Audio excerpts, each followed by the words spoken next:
está as nossas vidas, principalmente nesse momento tão conturbado que estamos vivendo. Dizem que por um século a humanidade nunca presenciou, nunca vivenciou um momento tal como esse. Ou talvez durante toda a história. Um momento muito complicado, muito difícil para todos. Mas Deus está sempre presente. Essa é a nossa promessa. Ele está sempre presente ao nosso lado, nos momentos difíceis, de crise, de saúde, crise econômica. E se a gente olhar para trás, para a nossa vida individual, nós já passamos por outros momentos de crise. Já passamos por outros momentos difíceis. Desemprego, falta de alimento, enfermidade, enfim. E Deus sempre esteve conosco ao ponto que estamos aqui, né? E a gente pode olhar para trás e ver, poxa, Deus realmente me ajudou, me auxiliou lá atrás naquela experiência. E Ele vai estar comigo daqui para frente. Ele estará comigo todos os dias, me apoiando, me confortando, me dando ânimo e principalmente curando, né? Eu percebi que a maioria dos pedidos hoje foi sobre cura. E Deus é capaz de nos curar. Amém. Deus é capaz de nos restaurar. Esse é o tema da semana. Restaurados. Quem pode restaurar o ser humano? O ser humano? Uma vacina? Um remédio? Não. Isso é paliativo. É paliativo. A restauração completa, 100%, ela vem através do sangue de Jesus. E é por isso que nós estamos comemorando, né? Eu digo comemorando, porque é um privilégio nosso, um privilégio do cristianismo, né? Viver e presenciar essa semana, que é uma semana especial, é o ápice do cristianismo. É uma semana que a gente pode ter empatia e vivenciar, relembrar pela leitura, né, da palavra de Deus, os momentos que Jesus passou aqui, na última semana de vida de Jesus aqui na Terra, há mais de 12 mil anos atrás.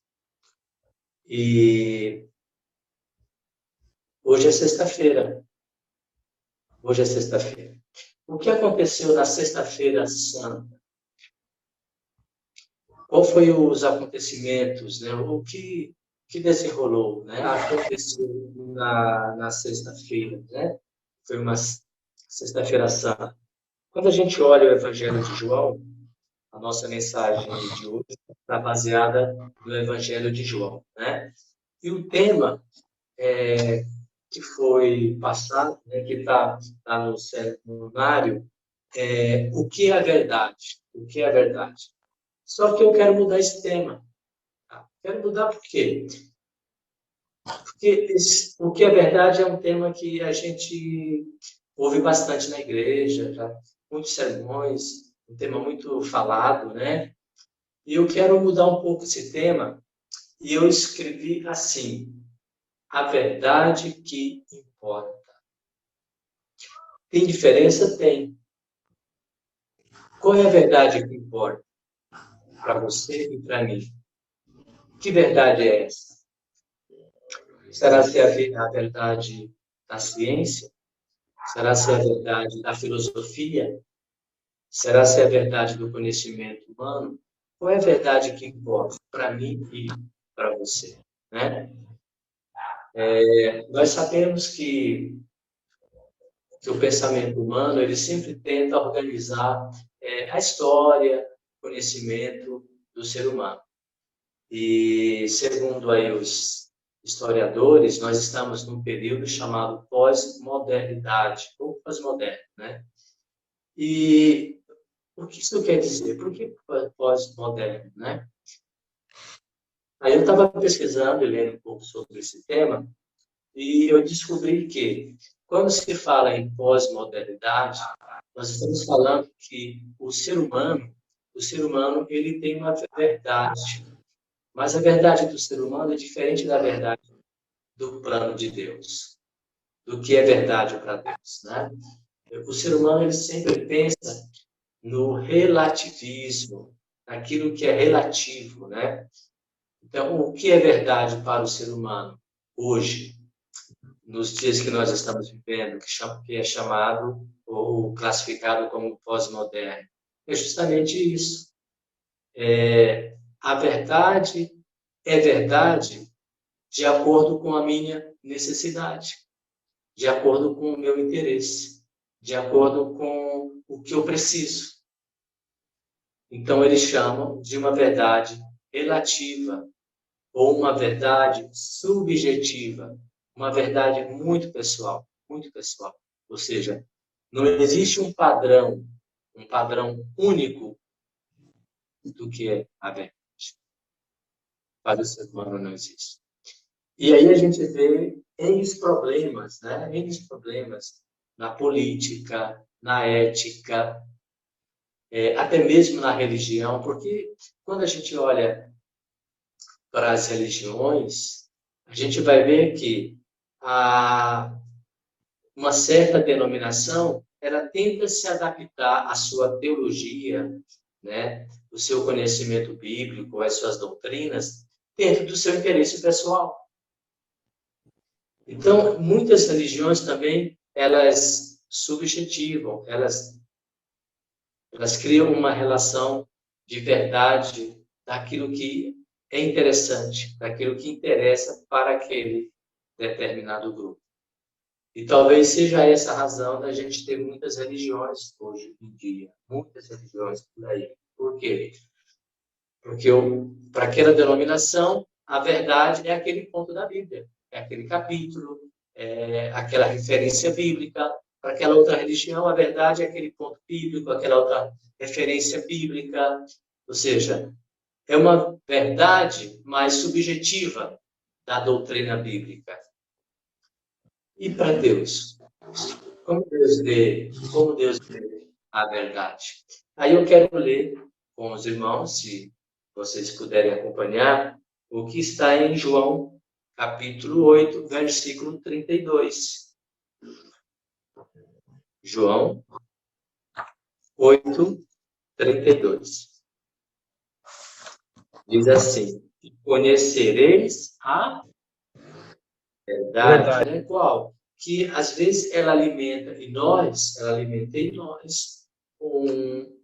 uma hipocrisia, um ato que nós conhecereis a verdade. Né? Qual? Que às vezes ela alimenta em nós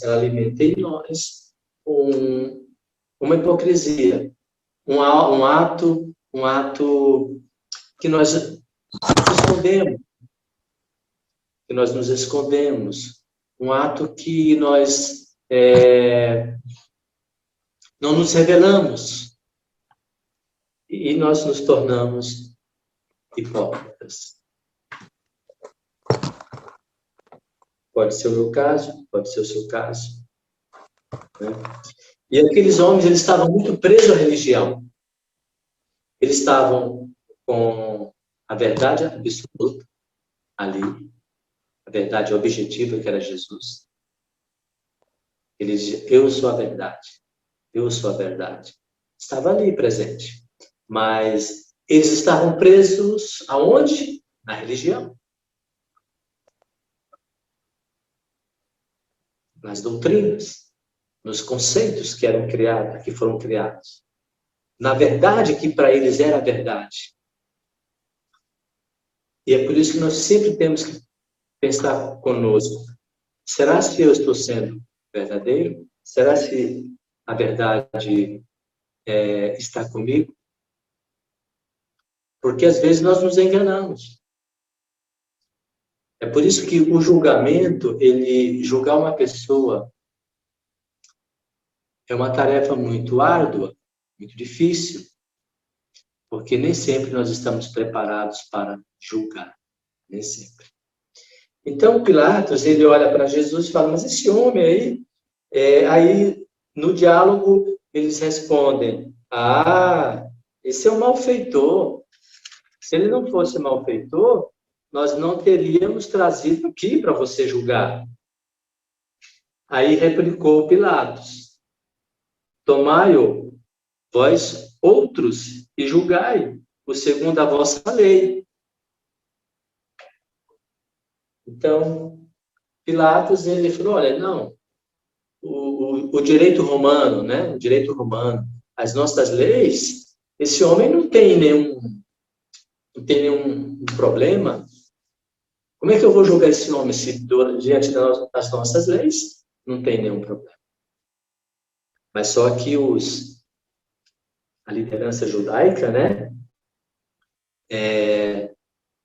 Eles estavam preocupados porque eles diziam, nós não podemos matar. E o julgamento de Jesus, ele teve vários, os juristas, né, que estudam essa questão de julgamento, eles apontam algumas características que diz que o julgamento de Jesus ele foi justamente fora de um padrão jurídico, de um cânone jurídico, né? Porque, assim, o julgamento de Jesus aconteceu durante a noite. E não poderia, diante das normas jurídicas romanas, à noite ou na calada da noite, não poderia julgar ninguém. E Jesus foi julgado. Encontraram testemunhas falsas. A própria liderança, né? Que foram os próprios juízes ali, né? Escolheram algumas testemunhas para acusar Jesus. Então, aqui nós temos 2 pontos. Já o julgamento na calada da noite, que não poderia ocorrer, testemunhas falsas, né? Que foram arranjadas para condenar Jesus. Jesus não teve direito à defesa. Eu não sei quantos de vocês já participaram de um júri. Eu sou júri aqui em Francisco Morato há uns 12 anos. E eu participo de júri aqui no fórum, né, de Francisco Morato.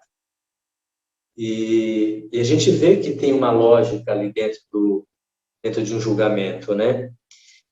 E uma dessas lógicas pode ser o pior bandido.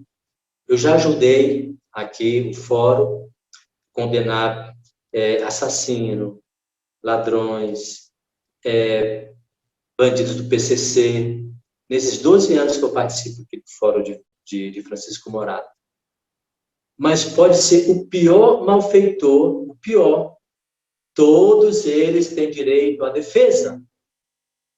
Todos eles. Eu nunca vi um malfeitor aqui no fórum de Francisco Morato não tendo direito a uma defesa, ou seja, a um advogado. E Jesus ali, naquela sexta-feira, né, ele foi julgado sem ter direito a um advogado. E pior ainda, não tinha uma acusação formal. Formal, ou seja, escrita, elaborada. Foi boca a boca. Então, o julgamento de Jesus foi justamente, ele aconteceu dentro aí dessa montagem, né? Dessa montagem de acontecimentos. E Pilatos, ele fala assim, não, como que eu vou julgar? O direito romano, nós sabemos que é o melhor direito do mundo, né? Todos os direitos de todos os países, todos, vieram do direito romano. Então, Pilatos, ele conhecia. Ele falou, como que eu vou julgar esse homem? Não tem uma acusação formal. Está na calada da noite, o homem está sem um advogado. Como que eu vou fazer? Aí ele diz, olha, leva vocês e julgue de acordo com a lei de vocês, que é a lei judaica, de acordo com o conhecimento, os preceitos religiosos de vocês. Mas eles não queriam, porque eles disseram assim, nós não podemos matar. Aí a gente pode fazer uma reflexão. Mas matar, será que é só tirar a vida? Como que eu mato uma pessoa? Só no aspecto de ir lá e furar, dar um tiro, sei lá, tirar a vida da pessoa? Não. Existem vários tipos ou maneiras, né, de você destruir uma pessoa, correto? E aí, continuando, diz assim, ó, no versículo 32. Para que se cumprisse a palavra de Jesus, significando o modo por que havia de morrer. Aí, 33. Agora vem uma interrogação, né? Que diz assim, ó. Tomou Pilatos a entrar no petróleo, chamou Jesus e perguntou-lhe, és tu o rei dos judeus? Porque, segundo os judeus, a acusação era que ele se auto-intitulava rei. E Pilatos pergunta, tu és o rei? E Jesus lhe responde, vem de ti mesmo esta pergunta? Ou tu disseram outros a meu respeito? Jesus ele não disse que é o rei. Ele não disse. Mas Jesus ele responde com uma outra pergunta. Quem está dizendo é você, não sou eu. Ou você ouviu de outros que me acusaram, dizendo que eu sou o rei. Então, querendo ou não, Jesus está fazendo aqui até uma autodefesa, né? Uma autodefesa. E ele coloca Pilatos mais ainda numa situação complicada. Aí ele, no versículo 35, diz, porventura, sou judeu? Ou seja, sou eu que estou acusando você? Pilatos aqui, ele volta ao argumento. Mas sou eu que estou acusando você? Não, sou eu. De acordo com a nossa lei romana, não existe nada, absolutamente nada para condenar você. Era isso que ele estava querendo dizer aqui, Pilatos. Era justamente isso. Não existe nada de acordo com a nossa lei para julgar você. E quem está acusando você, Jesus, não sou eu, é o seu povo. São os judeus, né? A tua própria gente e os principais sacerdotes é que te entregaram a mim. Aí ele pergunta, que fizeste? O que você aprontou, Jesus? O que você fez? Aí Jesus responde, o meu reino não é desse mundo. Se o meu reino fosse deste mundo, os meus ministros se empenhariam por mim, para que não fosse eu entregue aos judeus. Mas agora o meu reino não é daqui. Então Jesus disse, olha, sim, eu tenho um reino, mas só que o meu reino não é daqui. Tem uma outra dimensão. O meu reino é um reino eterno. Ou seja, a verdade minha, não é essa verdade de vocês. É uma outra verdade.